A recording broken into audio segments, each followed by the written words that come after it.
E amém, os irmãos podem sentar.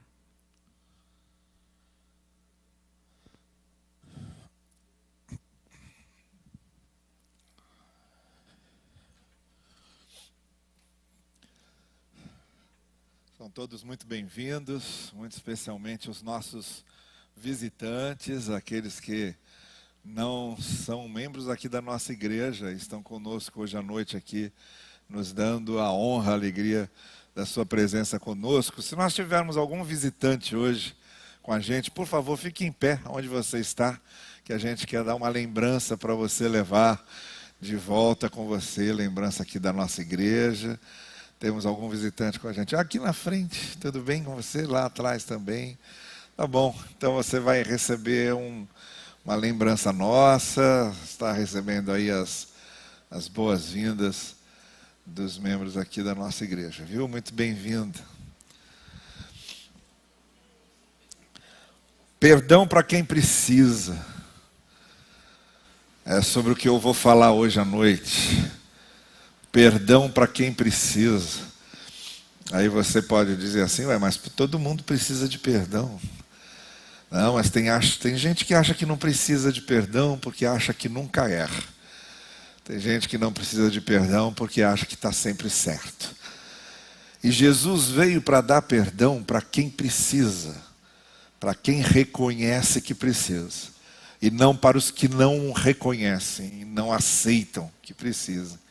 Foi exatamente essa situação que Jesus viveu no momento em que ele chamou Levi para segui-lo, que também era chamado de Mateus. E essa narrativa está no capítulo 9 do Evangelho de Mateus, a partir do versículo 9. Então diz lá que Jesus, seguindo adiante, viu um homem chamado Mateus, sentado diante da mesa dos impostos, dos cobradores de impostos, e disse-lhe, segue-me. Ele se levantou e o seguiu. E estando Jesus na casa dele, sentado à mesa com ele, com outros coletores de impostos, chegaram e se sentaram com eles e os seus discípulos. Vendo isso, os fariseus, os líderes religiosos, os mestres da lei, os intérpretes da lei, disseram aos discípulos, por que é que o seu mestre está comendo com esses pecadores? Ele ouviu, Jesus ouviu e respondeu. Antes que os discípulos pudessem responder, Jesus disse, olha, os sadios, os que estão bem, não têm necessidade de médico. Quem tem necessidade de médico são os doentes. Então vão estudar o que significa misericórdia quero e não sacrifícios. E aí ele completa dizendo, eu não vim chamar os justos, eu vim chamar os pecadores. Os justos não estão sendo chamados para me seguir. Eu não estou chamando discípulos justos. Esses absolutamente não me interessam.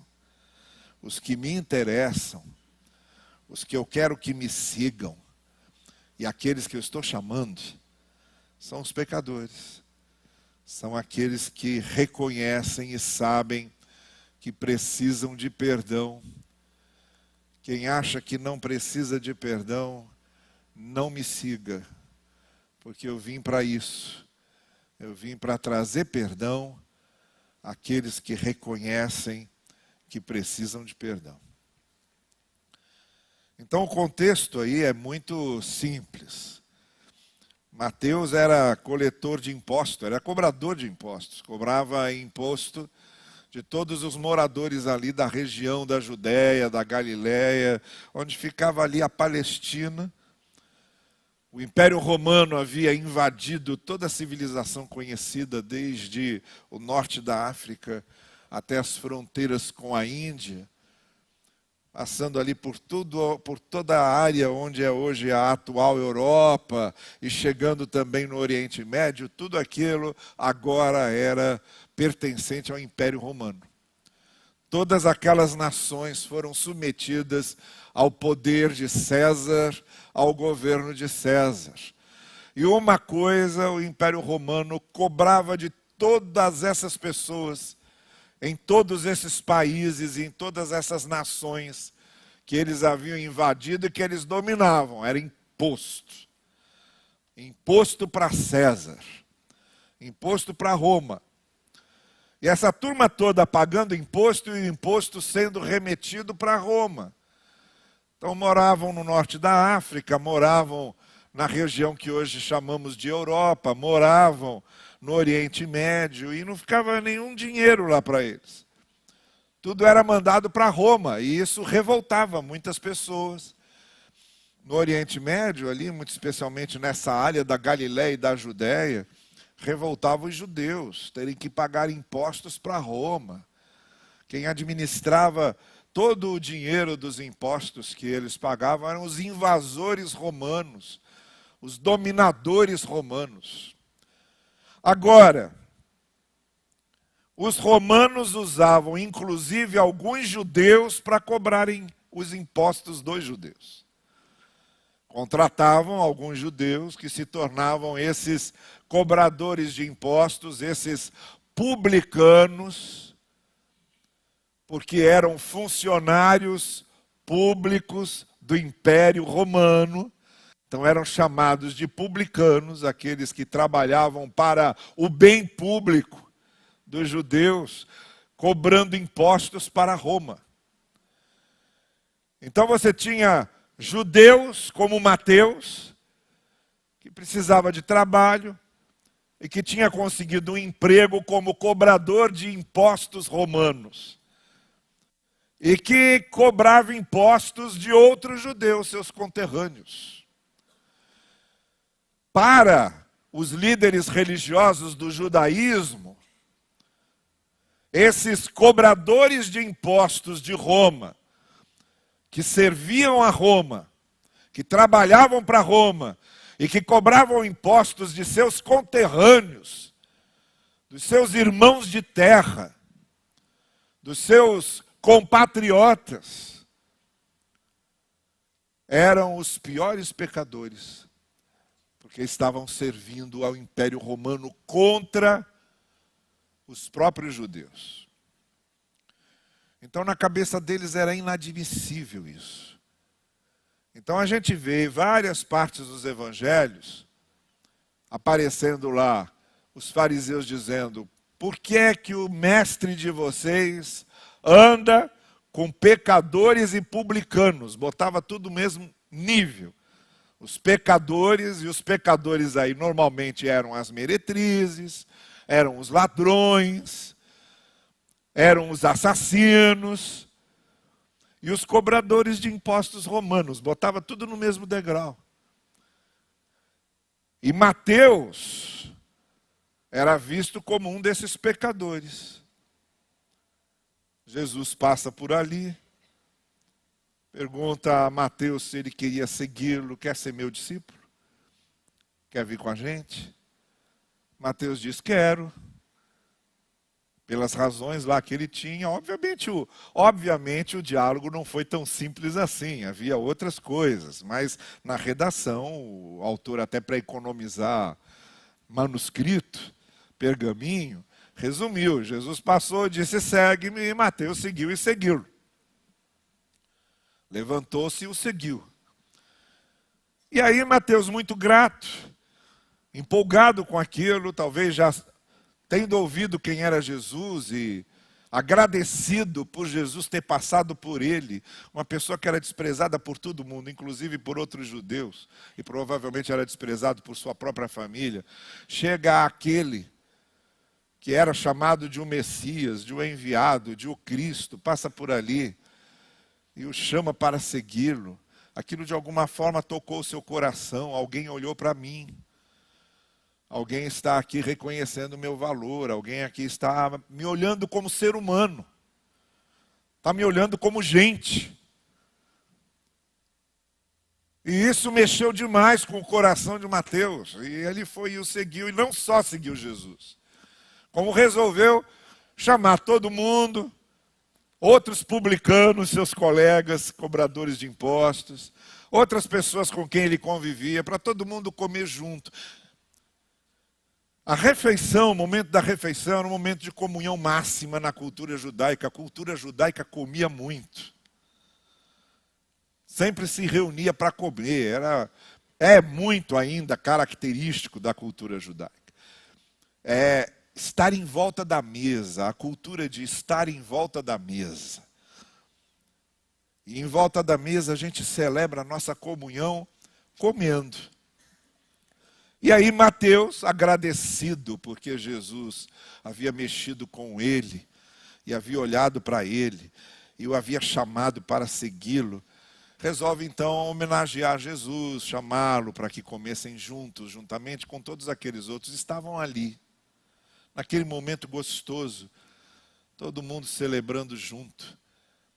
Aí chegam os fariseus e os mestres da lei, de nariz torcido para tudo aquilo que estava acontecendo, de nariz torcido para Mateus, de nariz torcido para os publicanos, colocando os publicanos no mesmo nível dos pecadores, e principalmente de nariz torcido para Jesus. Então aí, como eles não tinham coragem de confrontar Jesus diretamente, perguntaram lá para os discípulos: não estamos entendendo, seu mestre não é um grande rabi? Não diz que é enviado de Deus? Não é um homem santo? Não é um homem consagrado? Não, vocês não o chamam de o ungido, o Cristo, o Messias. Como é que ele está sentado agora comendo com cobradores de impostos, publicanos, pecadores? Jesus ouve isso. E não dá tempo nem dos discípulos responderem, se bem que eu acredito que os discípulos não iam responder nada. Jesus toma a frente e diz: olha, eu não vim buscar doação, eu não vim buscar gente que acha que está bem. Eu não vim chamar vocês não, fiquem tranquilos. Se vocês acham que estão bem, que não precisam de médicos, que não estão doentes, eu não vim chamar vocês. Eu não vim chamar quem não reconhece que está doente, que precisa de cura. Eu vim chamar quem sabe que precisa de cura. E aí ele se reporta a uma profecia de Oséias. A profecia de Oséias no capítulo 6, no verso 6. Quando Oséias dizia: assim diz o Senhor, misericórdia eu quero e não sacrifício, eu quero o coração quebrantado. Eu quero o coração contrito e não os sacrifícios. Jesus repete essa profecia e acrescenta: eu não vim chamar os justos. Eu não vim chamar quem se acha muito certinho. Eu não vim chamar quem se acha palmatória do mundo. Eu não vim chamar quem vive apontando o erro dos outros como se ele não tivesse erro nenhum. Eu não vim chamar quem vê o cisco no olho do outro e não consegue ver a própria trave nos seus olhos. Eu não vim chamar quem se acha sócio de Deus em poder e autoridade. Eu não vim chamar quem se acha preferido de Deus. Eu não vim chamar quem acha que não tem que se arrepender de nada porque faz tudo sempre muito certo.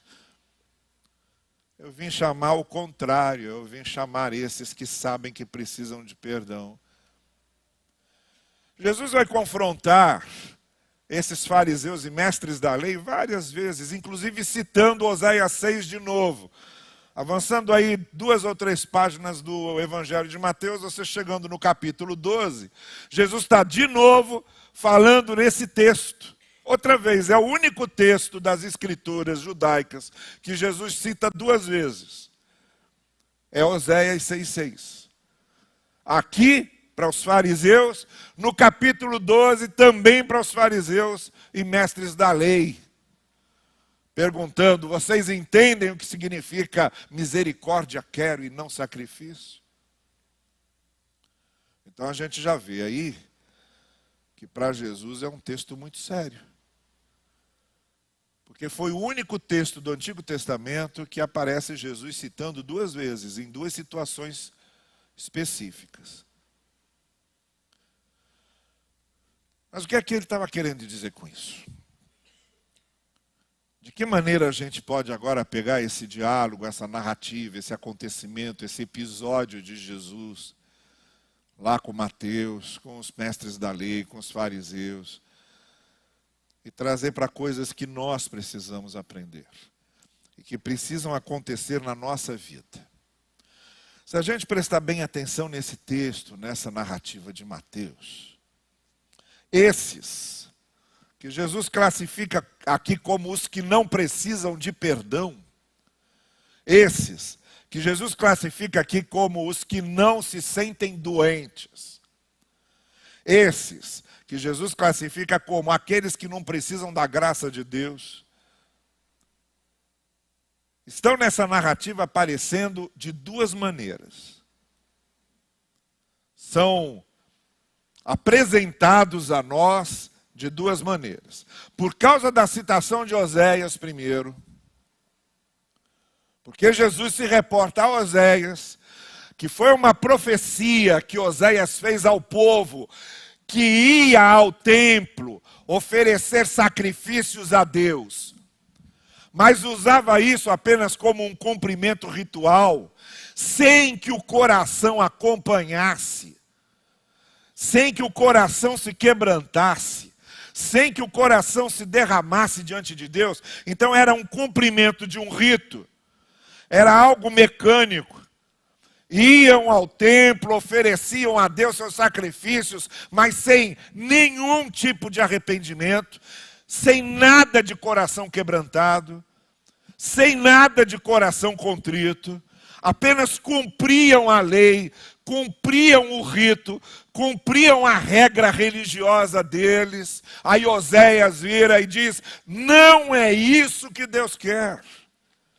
Os sacrifícios oferecidos aqui são um sinal do arrependimento, do quebrantamento, da contrição de vocês. Chegar na presença de Deus com os sacrifícios, com o rito, com a liturgia, com a regra religiosa, com a doutrina decorada, com o credo recitado, com a oração decorada e recitada, com a Bíblia de cor. Chegar diante de Deus só com isso, para Ele não vale nada se não tiver coração quebrantado e contrito. Então o que Oséias estava dizendo era essa palavra do Senhor ao povo: eu quero coração quebrantado e cheio de misericórdia. Eu quero gente que sabe o que é perdão. Eu quero gente que experimentou o amor e o perdão de Deus e está com o seu coração pequenininho, contrito, quebrantado. Eu quero essa gente vindo aqui no meu altar, oferecendo aqui os sacrifícios. Primeiro, quebranta o coração. Primeiro se arrepende. Primeiro encha o seu coração de misericórdia e da graça de Deus. Depois venha e ofereça sacrifício. Diz Oséias: é isso que eu quero. E aí, Jesus cita isso. Lembram-se do que Oséias falou? Nessa tradução, eu até gosto dela nesse sentido, por isso que eu escolhi ler essa tradução, porque Jesus ainda diz: vão estudar o que significa isso. Quer dizer, vão ler Oséias. Vão lá ler Oséias, vejam lá o que Oséias falou, reflitam sobre aquilo. É isso que eu estou pedindo aqui. O que vocês estão vendo aqui é Mateus de coração quebrantado. São esses outros publicanos que estão aqui de coração quebrantado. O que vocês vão ver são prostitutas de coração quebrantado, ladrões de coração quebrantado, assassinos de coração quebrantado, gente que está quebrantando o coração, se arrependendo e chegando diante de Deus para receber perdão, receber graça, receber misericórdia. É isso que vocês estão vendo acontecer aqui. Se não é isso que vocês deixam acontecer no coração de vocês, eu não vim chamar vocês. Então a primeira categoria de gente que acha que não precisa de perdão é essa categoria que acha que cumprir os requisitos da sua religião já é suficiente, já consegue automaticamente, mecanicamente, chegar no coração de Deus. Basta cumprir os ritos. Basta ter uma religião. Basta assistir culto todo domingo. Basta ser batizado. Basta participar da ceia. Basta decorar um versículo por dia. Basta conhecer as doutrinas da sua igreja. Isso já é suficiente, eu não preciso de mais nada. Essa é a categoria de gente que acha que não precisa de perdão. Porque acha que o cumprimento dos ritos já é suficiente. Que não precisa se arrepender de nada. E nem tem nada do que se arrepender. O fato dele estar ali cumprindo as regras da sua religião já é suficiente, não deve nada para Deus. É exatamente o que aquele fariseu fez quando subiu ao templo para orar. O que ele apresenta para Deus é o que ele fez. Eu jejuo. Eu dou meu dízimo. Eu venho ao templo. Eu conheço a lei. Eu tenho sangue de Abraão. E aquele publicano ali, coitado, ele é que precisa de perdão. Ele é que precisa de misericórdia.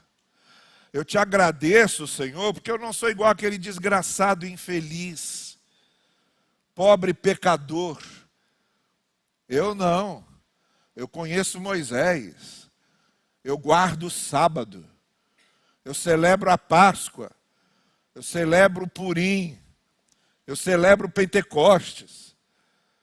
Eu celebro todas as festas judaicas.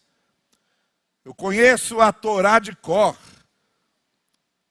Eu cumpro todos os ritos. Eu sei o que eu faço. Aquele infeliz ali, coitado, precisa de perdão. Eu te agradeço, porque eu sou santo. Eu te agradeço porque eu nasci na religião certa. Eu te agradeço porque tudo que eu faço na minha religião é suficiente, eu faço tudo certinho. Agora aquele ali, coitado, cobrador de impostos para Roma, um pobre de um coitado pecador. Ele sim precisa de perdão. Então a primeira categoria de gente que nunca vai quebrantar o coração, que nunca vai reconhecer que precisa de perdão, é gente que acha que o fato de ter uma religião e cumprir as regras da sua religião, que isso basta. Enquanto Oséias havia dito completamente diferente, sem coração quebrantado, sem arrependimento, sem verdadeira contrição, nada disso vale.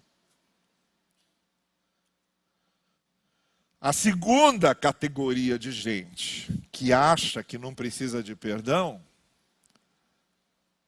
tinha a ver com a visão que eles tinham de Mateus. A visão que os fariseus e mestres da lei tinham de Mateus. Os fariseus e os mestres da lei criaram um padrão de religiosidade e de espiritualidade. O padrão que eles criaram era o que eles faziam. Quem fugia desse padrão, quem escapava desse padrão, era considerado pecador que necessitava do perdão de Deus. Então é a categoria das pessoas que criam um padrão religioso e olha para os outros, julgando os outros a partir desse padrão religioso que eles criaram. E se os outros não estão dentro desse padrão religioso, eu sou o santo, porque eu estou dentro desse padrão. Eles estão fora desse padrão, eles são os pobres, uns pecadores, que precisam de perdão. Então, os fariseus e mestres da lei olhavam para Mateus com desprezo. Somos nós e eles. Nós aqui dentro do padrão, eles fora do padrão. Olhavam com desprezo, olhavam com pena e atribuíam a esses que estavam fora do padrão como todo tipo de condenações e pecados. Era exatamente o que eles estavam fazendo. Por que que o mestre de vocês anda com esses que estão fora do nosso padrão? Eles são pecadores e publicanos porque eles estão fora do nosso padrão religioso. Estão fora das nossas normas. Estão fora das nossas regras. Então, eles são pobres de pecadores que precisam de perdão. Essa é a outra categoria que se acha justa, que elegeu um padrão de justiça, que fica dentro desse padrão de justiça, e todo mundo que escapa desse padrão de justiça é um pobre infeliz que precisa de perdão de Deus. Nós não, porque a gente está cumprindo o padrão. Nós estamos cumprindo as regras. E todos os outros são julgados a partir do nosso padrão. Então são pessoas que nunca vão olhar para si mesmas procurando seus erros. São pessoas que nunca vão olhar para si mesmas procurando suas falhas. Elas estão sempre olhando para o outro, procurando os erros dos outros. Estão sempre olhando para o outro, procurando as falhas dos outros. E é muito fácil achar, porque para eles, pecados e falhas têm a ver com o fato de viverem fora do padrão religioso que eles elegeram para si mesmos. Então eram esses dois tipos de coisas que estavam acontecendo no coração daqueles fariseus e daqueles mestres da lei. Quando Jesus olha para eles e diz: vocês não se sentem doentes, vocês acham que não precisam de médico, vocês acham que cumprir a regra religiosa de vocês é suficiente, bem, então vocês não precisam de perdão. Não precisam da graça de Deus. Eu vim para quem sabe que precisa, e são esses que me interessam. Por isso que as conversas de Jesus com esses religiosos eram sempre no nível do confronto. Todas as vezes em que os textos dos evangelhos mostram Jesus falando a esses religiosos, é sempre na base do confronto. É sempre respondendo duramente, é sempre mostrando o que eles estão fazendo, é sempre discordando do que eles estão fazendo, é sempre mostrando que ele sabia que eles estavam querendo apenas pegar em armadilhas, é descredenciando essa gente. Então, os diálogos de Jesus com esses são sempre de confronto, não são os diálogos cheios de misericórdia, de graça, que a gente vai encontrar com Jesus dando a todos os outros. Porque os outros sabiam que precisavam da graça de Deus, do amor de Deus, do perdão de Deus. Eles não. Eles não queriam falar de perdão, então Jesus não falava de perdão com eles. Jesus os confrontava. E os colocava diante dessas coisas ridículas que eles estavam fazendo. Dos padrões ridículos que haviam criado para eles. E da maneira ridícula como eles julgavam os outros. Era isso que Jesus confrontava nessa gente.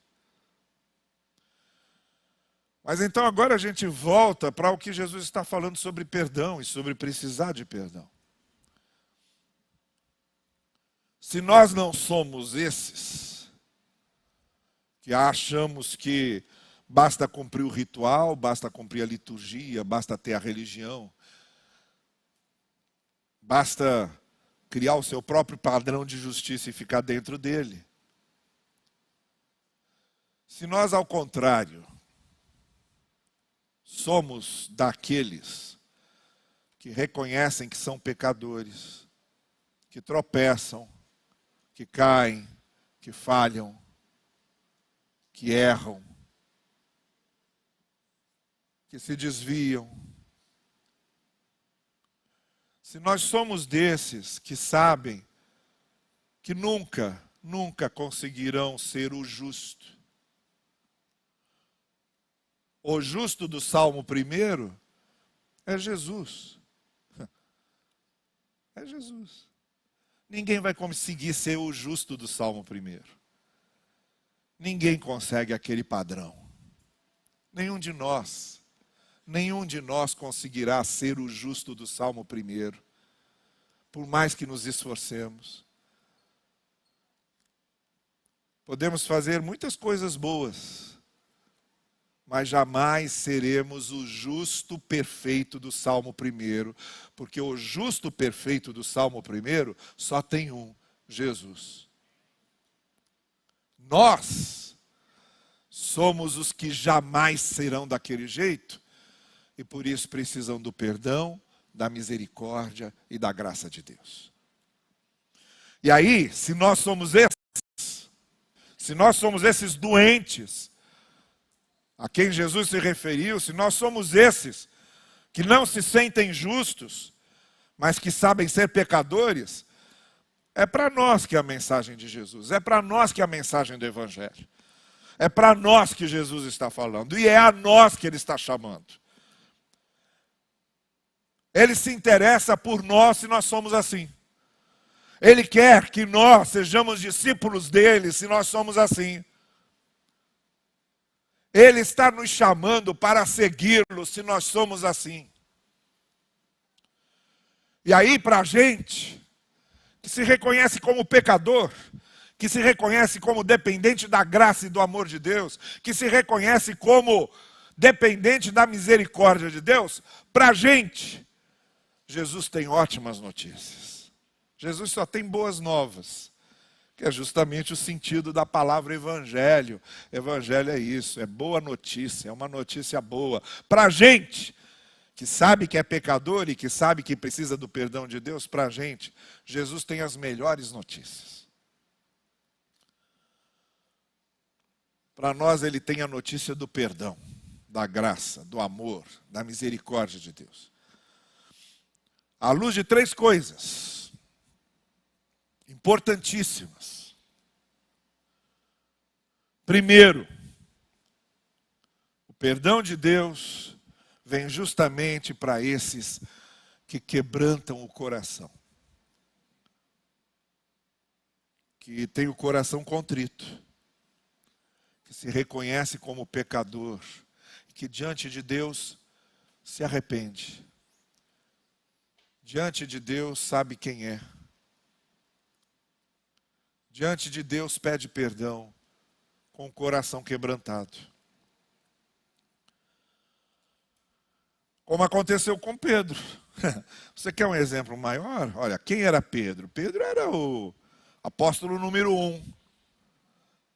Nas listas de apóstolos de todos os evangelhos, o nome de Pedro vem sempre em primeiro lugar. E os seus apóstolos eram Pedro, e aí vinham os outros. Era o que sempre logo respondia quando Jesus perguntava. Estava sempre pronto para responder. Era aquele aluninho que monopolizava a aula. Queria responder sempre, na frente de todo mundo. E respondia coisas boas e coisas certas.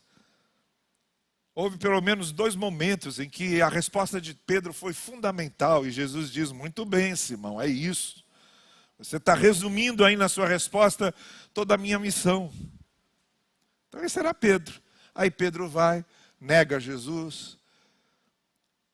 3 vezes seguidas ele diz para 3 pessoas que não podiam fazer nada contra ele, que não conhecia Jesus, que nunca o tinha visto. Não, Deus me livre, nunca vi esse. Nem sei de quem se trata.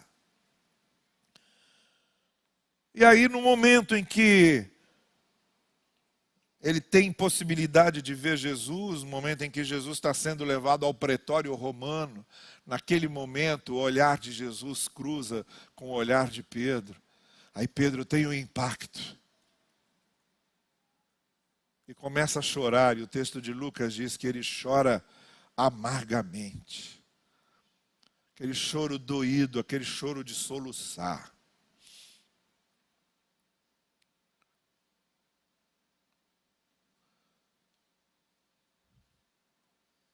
Quantas vezes você já chorou doído por descobrir que desagradou a Deus em algo?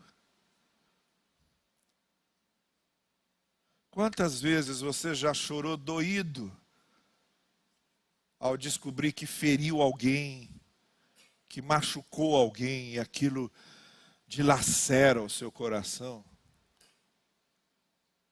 Quantas vezes você chorou de arrependimento amargamente? Pois isso aconteceu com Pedro. Não foi à toa que depois, quando reencontra com Jesus ressuscitado, Jesus traz Pedro de volta. E Jesus diz para Pedro: Pedro, vamos começar do zero. Você me ama? Pedro diz: Senhor, esquece tudo aquilo, tu sabes que eu te amo. Jesus diz: então, Pedro, vai cuidar do meu rebanho. Vai cuidar das minhas ovelhas. Você quer uma palavra maior de que, olha, Pedro, está tudo superado. Esquece, tá bem? Você está perdoado. Está tão perdoado que agora eu confio em você para você cuidar do meu rebanho. Quer uma demonstração mais clara de como Jesus reage a esse arrependimento, a essa contrição, a esse quebrantamento de Pedro? Dizendo: Pedro, eu sei que você peca, eu sei o que você fez, mas está aqui o perdão, vamos recomeçar. E eu tenho meus propósitos para você, eu tenho meus planos para você, vem comigo. Então, o perdão de Deus, primeiro, tem a ver com corações quebrantados, contritos, que se arrependem, que choram arrependidos, que o mal que fazem a outro dói neles profundamente, e eles não conseguem dormir enquanto não forem consertar isso. Isso é arrependimento, é contrição. Para esses, Jesus tem perdão. Uma segunda coisa que acontece nesse processo é o desejo de mudança. Porque a contrição verdadeira, o verdadeiro arrependimento, o quebrantamento verdadeiro, faz a pessoa querer mudar de vida. No que se refere àquele pecado que ela cometeu, aquele tropeço que ela teve, uma vez resolvido, perdoado, ela traz dentro de si a disposição de ser uma pessoa diferente e de nunca mais, no que ela puder controlar, voltar a cometer aquele erro que foi cometido. Então esse arrependimento, esse coração quebrantado, ele dá à luz, ou ele gera uma disposição de nova vida, de um novo caminho, de uma mudança de rota. Não existe arrependimento que não nos leve a querer mudar. A pessoa que fica repetindo o mesmo erro, continua ofensiva do mesmo erro, do mesmo jeito, continua machucando os outros do mesmo jeito, continua prejudicando do mesmo jeito, continua caindo nas mesmas poças de lama que caía. Não houve arrependimento de verdade, houve talvez remorso, houve um sentimento de culpa, houve um mal-estar. Mas arrependimento, coração contrito, coração quebrantado, não houve. Porque é o primeiro sinal logo evidente de que houve coração contrito e quebrantado é a pessoa querer mudar. Tem lá um paralítico que Jesus cura, que ele diz para ele assim: cuidado, Vai e cuidado para que não te aconteça coisa pior. Deixando a gente a entender que havia acontecido alguma coisa que ele fez com que ele acabasse do jeito que ele acabou. Jesus resolveu o problema, diz para ele: agora cuidado por onde você anda. Cuidado com o que você faz. Conserta isso. Resolve isso. Se você está agora realmente arrependido, se você agora está curado, se você está podendo andar de novo, cuidado para que não te aconteça coisa pior. Então, meu querido, conserte a sua vida. Então não existe arrependimento que não traga junto a disposição de mudar e que a gente mostre que mudou. Porque a melhor maneira de eu mostrar que eu estou arrependido é eu mostrar que mudei. É eu deixar evidenciado que eu não sou o mesmo. Que eu não faço mais as mesmas coisas. Roubava, não rouba mais. Mentia, não mente mais. Prejudicava os outros, não prejudica mais. Ofendia os outros, não ofende mais.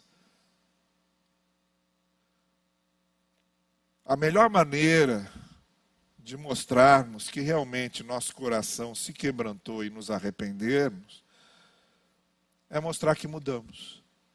A gente pode até cometer outros erros, pode até cair em outros tropeços, mas naquele a gente não cai mais.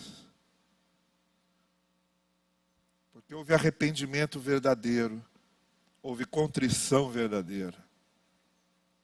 Para esses, Jesus tem perdão. Para esses que sabem que precisam agora mudar. Mudar de caminho, mudar de rota, mudar de vida. Além da contrição, do quebrantamento do coração, além da disposição de consertar e mudar, a gente acrescenta uma terceira coisa, também importantíssima nesse processo de arrependimento e perdão, que é confiar no perdão de Deus. Confiar que Deus nos perdoou, que fomos perdoados e nos agarrarmos a isso com toda a certeza. É onde entra a nossa fé, onde entra a nossa confiança. Porque não adianta nada Deus nos perdoar e a gente continuar duvidando disso e continuarmos nos sentindo culpados.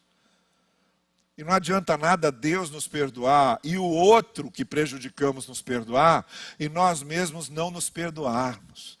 E continuar carregando aquele fardo. Carregando aquele peso.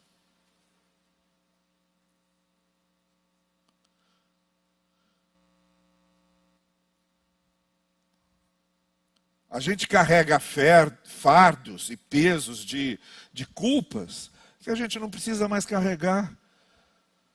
Se a gente confia no que o apóstolo Paulo disse tão bendito, diante do Senhor, nenhuma condenação há para os que estão em Cristo Jesus. É isso. Então todo esse processo de arrependimento acontece para nos levar a esse perdão no qual precisamos confiar. E tenha certeza de que o que Jesus Cristo fez na cruz foi suficiente para isso. Por que nós somos perdoados? Porque Deus passa a mão na nossa cabeça e diz: faz de conta que não aconteceu nada? Fica tranquilo, faz de conta que não aconteceu nada? Nada disso. Deus sabe o que custou esse perdão. Esse perdão custou a vida de Cristo na cruz. Cristo entregando sua própria vida, assumindo sobre ele a nossa condenação. E é isso que faz com que quando a gente se arrependa, a gente possa crer que tem o perdão. Porque Jesus já levou a culpa. Jesus já assumiu a culpa, está com ele a culpa. Ele absorveu o raio. Sabe o para-raio? Ele absorve o impacto do raio. E o raio não cai mais sobre a gente, porque caiu sobre Jesus. E aí o que nos dá descanso e paz na alma não é me sentir sempre devendo alguma coisa para Deus.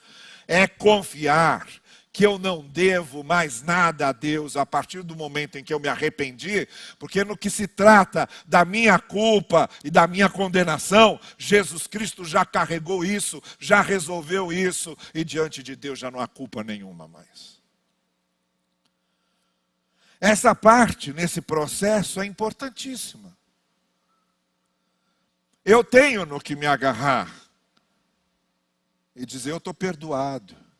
Eu tenho no que me agarrar e dizer, o que Jesus fez é suficiente. Aí essa frase que você vive dizendo, você tem que aceitar Jesus. Olha, eu boto o meu pescoço na forca. Como se perguntar para um grupo de 100 crentes, o que significa aceitar Jesus, 90 não sabem.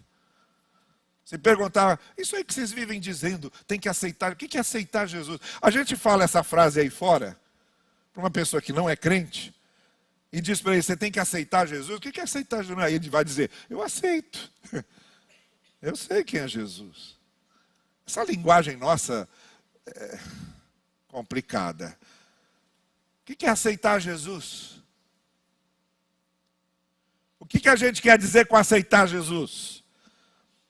É confiar que o que ele fez é suficiente, é aceitar que o que ele fez na cruz é suficiente. Suficiente para quê? Para que eu me sinta perdoado. Eu me sentirei perdoado, porque eu me arrependi, e o perdão que veio a mim, sem mais nenhuma culpa e condenação, vem a mim, sem culpa e condenação, porque a culpa e a condenação, quem levou foi Jesus. É isso que é aceitar Jesus, é aceitar o que ele fez, é confiar nisso. A todo momento.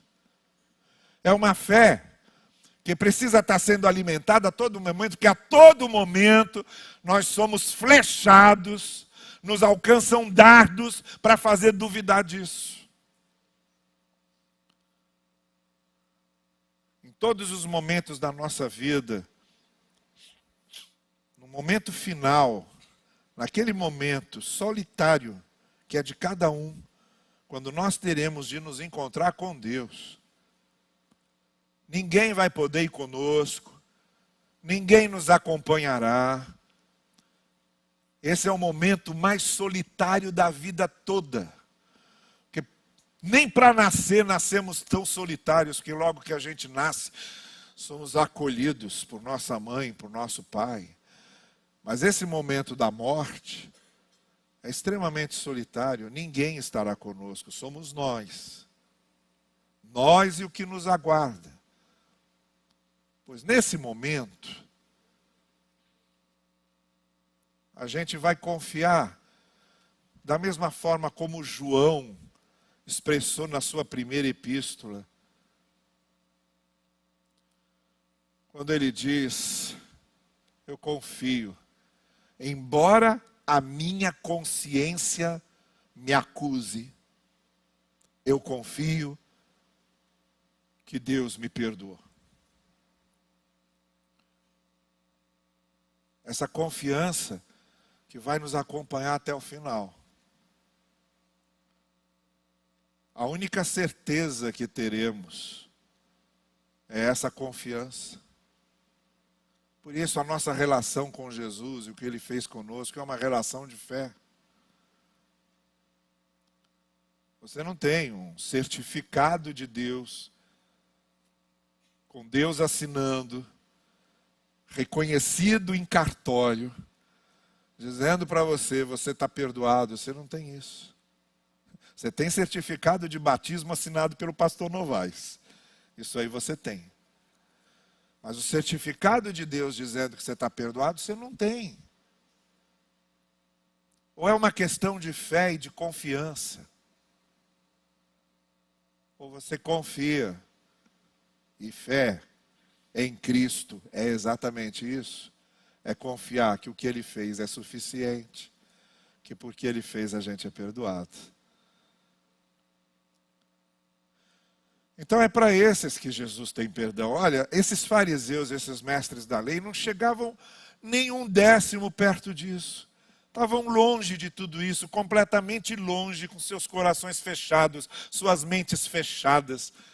E sequer podiam entender qualquer coisa próxima disso. Por isso Jesus diz para eles, vocês não têm jeito. Então eu não vim chamar vocês. Eu vim chamar quem reconhece que está doente, porque só quem reconhece que está doente que vai a médico e toma remédio. Da mesma forma, eu vim chamar quem se reconhece como pecador, quem sabe que precisa de perdão e recorre à graça de Deus e recebe o perdão de Deus. Para esses, eu vim trazer perdão. Perdão, então, para quem sabe que precisa. Para quem acha que não precisa, Jesus não tem nada a dizer.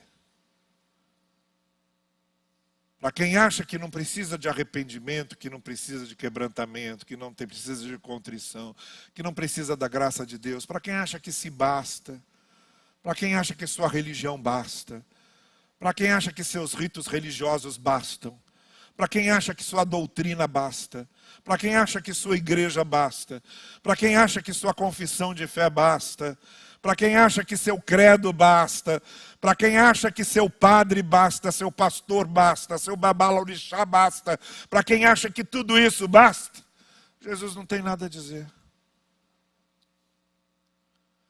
Mas para quem sabe que precisa do perdão de Deus e encontra esse perdão de Deus na graça e no amor que Ele tem, para quem sabe disso, Jesus tem a boa nova, Jesus tem o Evangelho e Jesus tem o perdão de Deus. E aí João vai dizer a nós o que ele escreveu na sua primeira carta: eu escrevi a vocês para que vocês saibam que pertencem a Deus e têm a vida eterna. Aqueles que sabem que precisam do perdão de Deus, que se quebrantaram, que trazem em si a disposição de mudar de vida, e que confiam na graça, no perdão e no que Cristo fez por nós, como solução para isso, para esses, Jesus diz, vocês estão perdoados. Nenhuma condenação há para os que estão em Cristo Jesus. Que nós possamos dizer amém para isso. Curva a sua cabeça e vamos lá buscar o perdão de Deus. Dizer a Ele, Senhor, eu estou aqui quebrantado, contrito. Eu sei quem eu sou, eu sei o que eu faço. E por isso eu sei que preciso da Tua graça, eu sei que preciso do Teu amor, eu sei que preciso da Tua misericórdia. Se você essa noite está dizendo isso, eu quero esse perdão de Deus, eu quero essa graça, eu quero esse amor. Meu coração está aqui contrito, meu coração está aqui quebrantado. Eu confio que o que Jesus fez é suficiente para mim, confio nessa graça, nesse amor, nessa misericórdia e preciso disso. Se nessa noite você está dizendo isso, está buscando em Deus essa graça, esse perdão, é para você essa graça, esse perdão, eu quero orar com você agora. Antes da gente cantar o último cântico, eu queria orar com você. Você que nessa noite está dizendo, eu quero esse perdão, eu quero essa graça, eu quero esse amor. Então, onde você estiver, se nessa noite você está se apropriando desse perdão de Deus, abrindo seu coração para recebê-lo, se quer sair daqui com a certeza de estar perdoado pela graça do Senhor, é a você que Jesus se dirige, é a você que Ele está chamando. E é com você que eu quero orar agora, onde você estiver. Basta ficar em pé, levante-se aí no lugar em que você está. Eu quero orar por você, se nessa noite você está dizendo sim. Eu quero esse perdão, quero essa graça. Graças a Deus. Fique em pé aí mais um pouquinho. Mais alguém? Isso, graças a Deus. Mais alguém lá atrás, estou vendo você. Graças a Deus. Mais alguém essa noite está dizendo sim. Eu quero essa graça, quero esse amor. Isso, graças a Deus. Graças a Deus, que bom. Mas alguém está dizendo isso, eu quero essa graça, quero esse amor, eu quero esse perdão do Senhor. É só ficar em pé, esse é o momento seu com Deus, tá bem? Eu não tenho nada mais a ver com isso, eu só apresentei a mensagem para você. Mas agora é você com Deus, é você e a graça do Senhor. Ninguém mais tem nada a ver com isso aqui, é você sozinho aí com o Senhor. Eu quero orar por você. Senhor querido, aqui estão essas pessoas tocadas, tangidas pela tua graça, pelo teu amor, com seus corações quebrantados, contritos. Senhor querido, responde, dando-lhes a certeza do amor que perdoa, da graça que restaura. Que saiam daqui, Senhor, na confiança, na fé do que Jesus Cristo fez e na certeza de que estão perdoados,